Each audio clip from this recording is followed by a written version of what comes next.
Aloha, this is V93FM.com, the Sandwich Islands Network Radio, and now back to our special broadcast, Mauna Kea Now.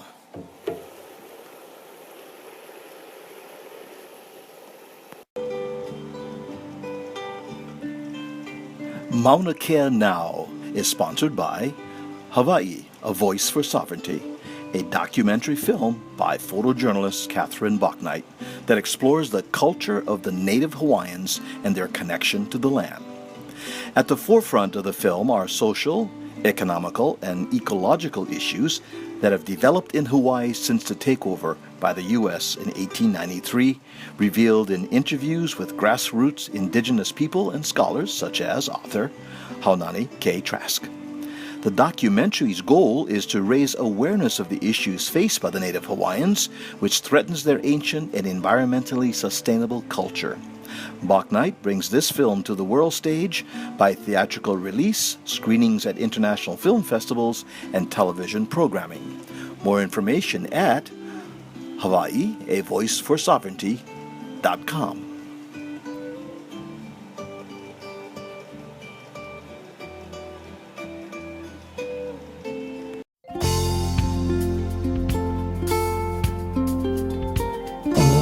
This is the Sandwich Islands Network Internet Radio Program, V93FM.com from Red Light Fever Studios in Tahunga, California. Yes, and we have in studio Catherine Bauknight, photojournalist, writer, producer, director of Hawaii, A Voice for Sovereignty. Amazing human being. Yes, and she has the latest good news from Mauna Kea. Catherine, tell us. Yes, thank you. Thank you, Dan.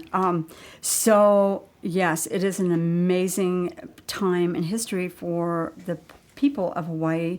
And throughout the year, we've been doing a segment here called the Mauna Kea Now.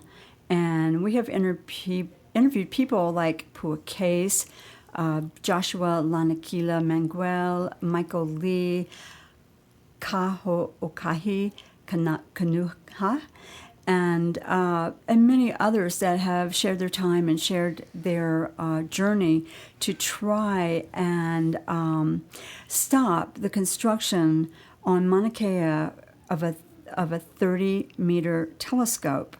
And the reason for that is because of the fact that it is a sacred area, and it's sacred for many reasons. One is because there are iwi there.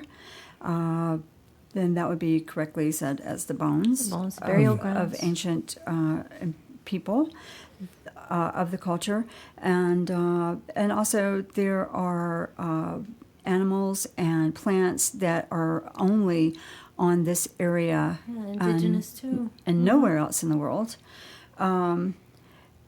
Also, not to be understated, is that the water table of Big Island, which is where Mauna Kea is right underneath the surface of the ground, and it is supported by melting snow from Mauna Kea, rain that falls on the top of Mauna Kea, the peak of Mauna Kea, and flows on the sides, of course, down into the streams and into the Pacific Ocean. And there's also a legend. There's also legends and proof that there are waterfalls not only on the outside of Mauna Kea, but on the inside of Mauna Kea, and those were very important for the ancient time. And is continuing to be important. So the people that have been supporting Mauna Kea are called the Mauna Kea protectors. Those are the ones who are on the mountain. And as we've talked to many people, they've told us about all the horrific situations that they've been through to stand with aloha and protect the mountain, protect the mana, from the construction of the 30-meter telescope. It's 18 stories high, and there's a certain amount of the construction that would go into the ground, underneath the ground, several stories that Yes. would go underneath the ground.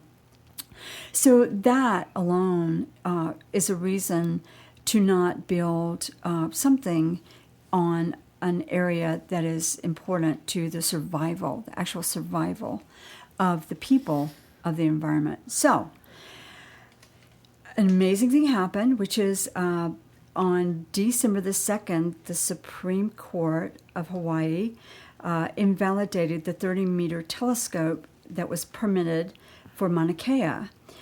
This was a great success. It was a David and Goliath story. There was 6 people that had gone to court to sue against this, and we'll talk more about that.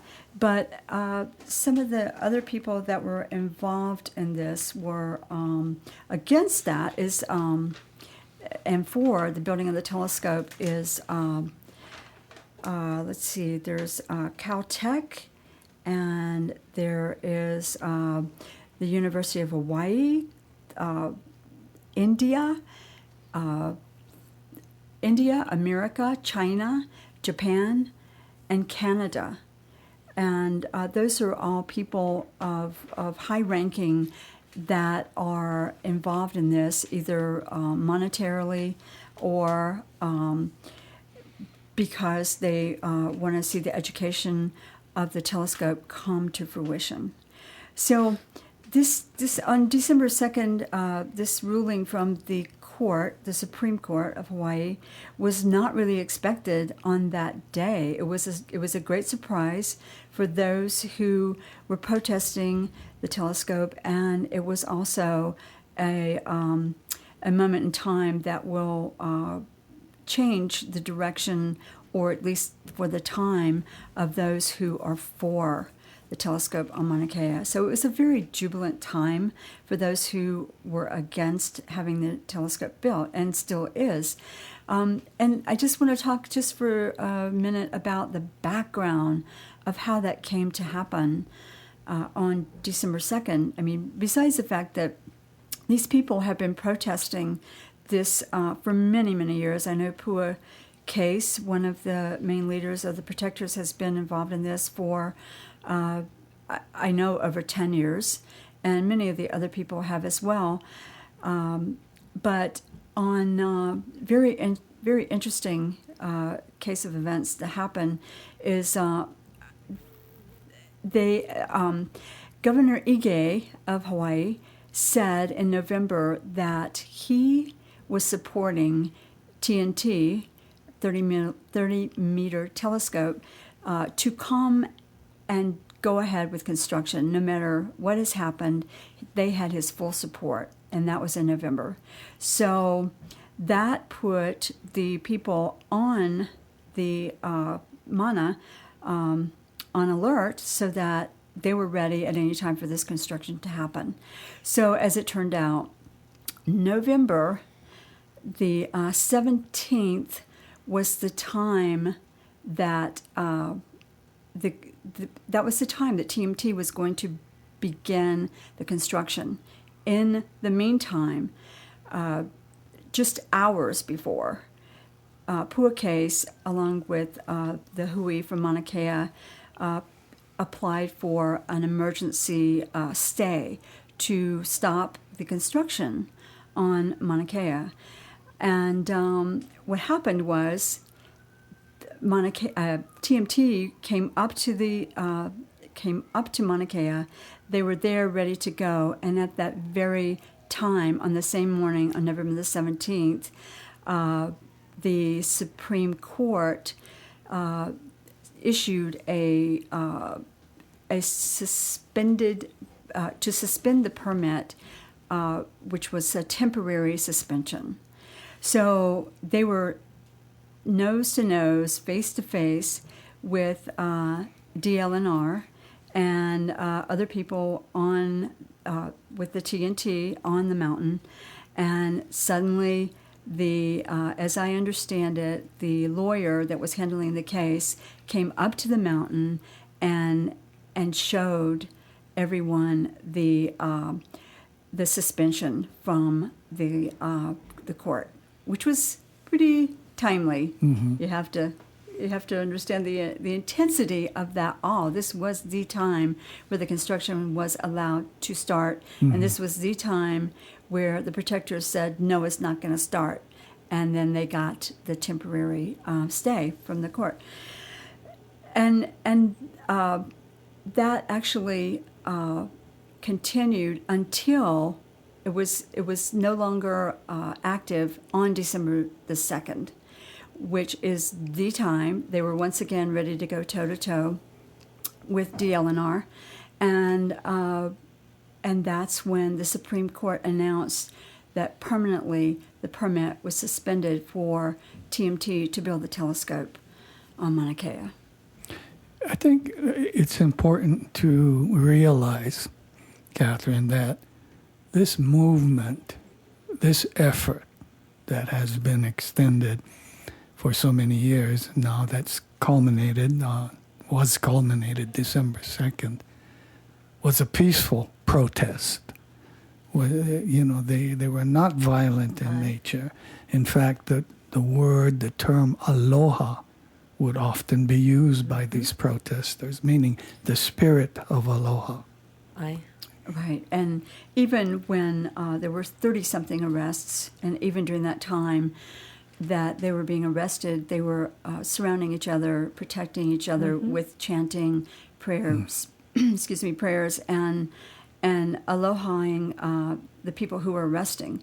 And there was actually one incident that I read about where one brother was with DLNR, Department of Land and Natural Resources, that was arresting his brother. And they were alohaing each other before it happened.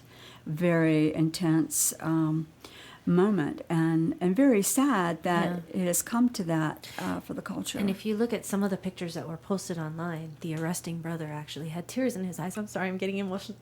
This is something that's very close to me. I've been right there with Antipua case since 2010, and at this point, the hui has actually been up on the Mauna, camping out and protecting it for 300 days now. Are we at 300? I don't somewhere around 280.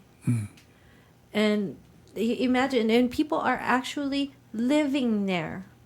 That is how far they want to go to protect what the United States does not want to recognize as an official religion. Our culture is our religion, and they're allowing it to be torn apart. And Mauna Kea is a temple for our people based on our what we believed, our belief system.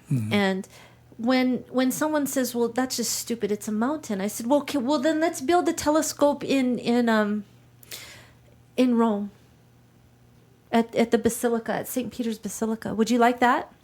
They're like, oh no, well that's like the seat of the Catholic Church. Well, you know what? Mauna Kea is the seat of my people's culture, of our very way of life prior to the European contact. So where was the difference? Is it just that because the Catholic Church we're organized, so now you can recognize us? The United States does not want to recognize it. And people are willing to live their lives protecting it. And I have great respect for them, just mad respect for them.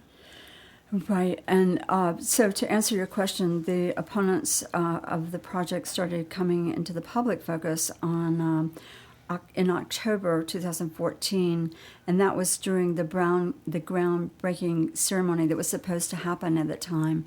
And an amazing thing on YouTube is a video of Joshua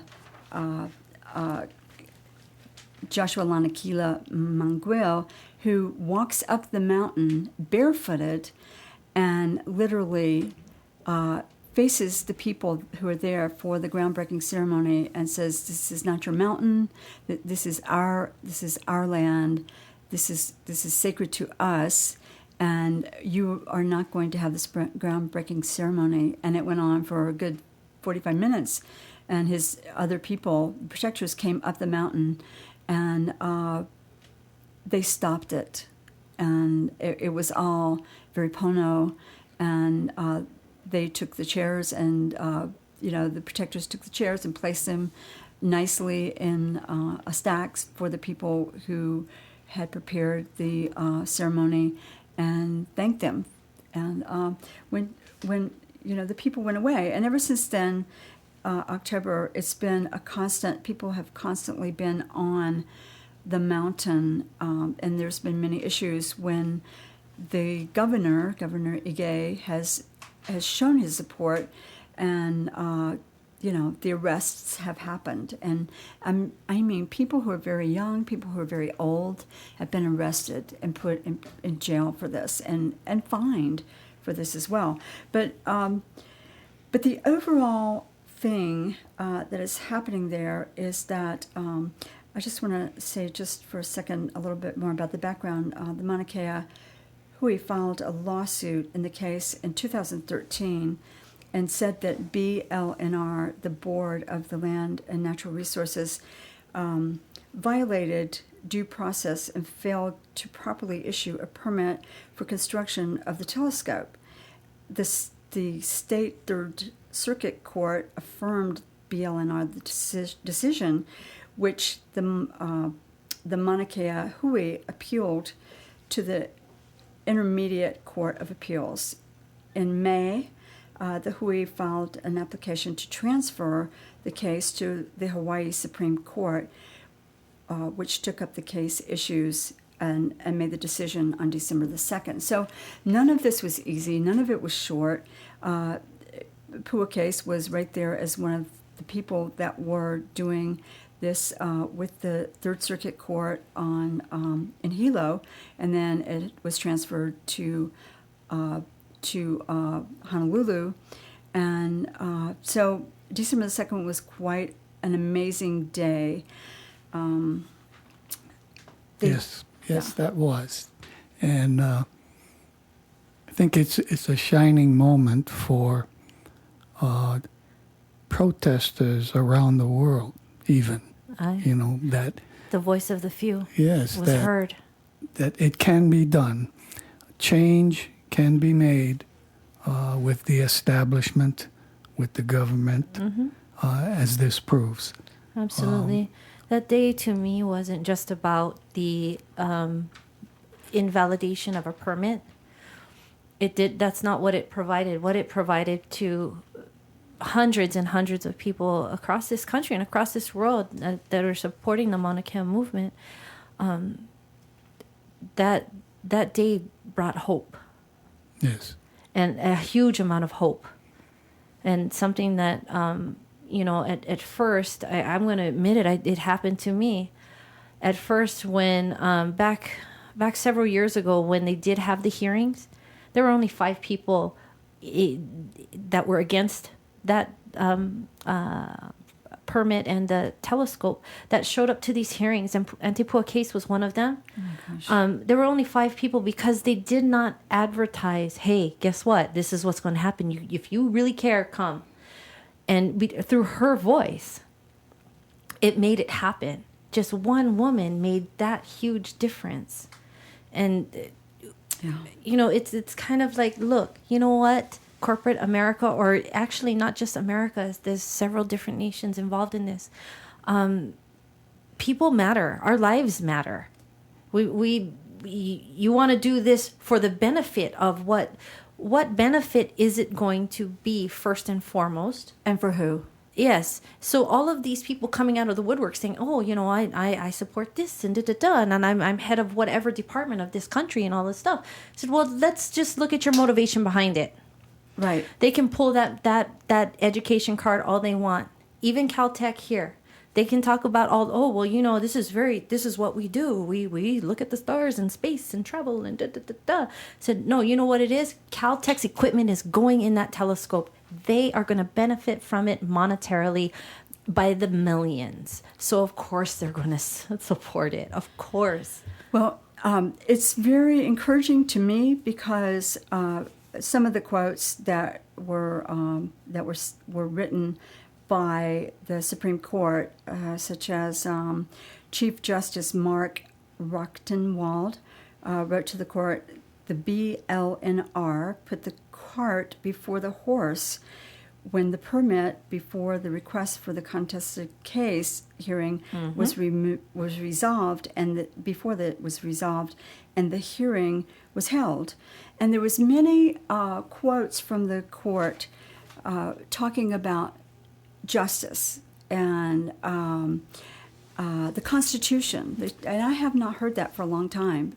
I have not heard people of the courts speaking in terms of according to the Constitution, because it seems to be something that's kind of put in the background, and let's just see what happens outside of the Constitution and how we can change the Constitution. Well, the Constitution was set up in a way and worded in a way to where it could be ratified. It could. There were ways, and it's an ingenious document in and of itself. However, I would say 75% of the people who did sign this Constitution, who talked about equality and pursuit of happiness and whatnot, 75% of those men, mind you, owned slaves. Let's talk about equality. We're all equal, but I'm more equal than you, and I'm signing this document. So it is subjective, that history and perception behind it, regardless of how wonderfully it's written, the intent behind it still holds true, and this is exactly why. Indeed, and we want to thank you, Catherine, for sharing this wonderful upgrade in what's happening on the mountain, the Aina. And right now we want to get back to some music, some spiritual music, perhaps, you might say, with V93FM.com. Here we go.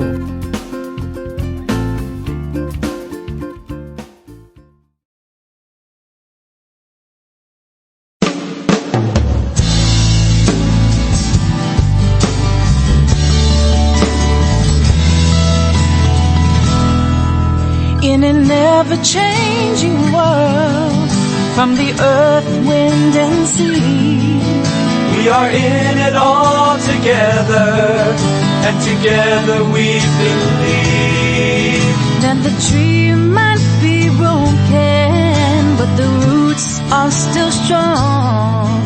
And like roots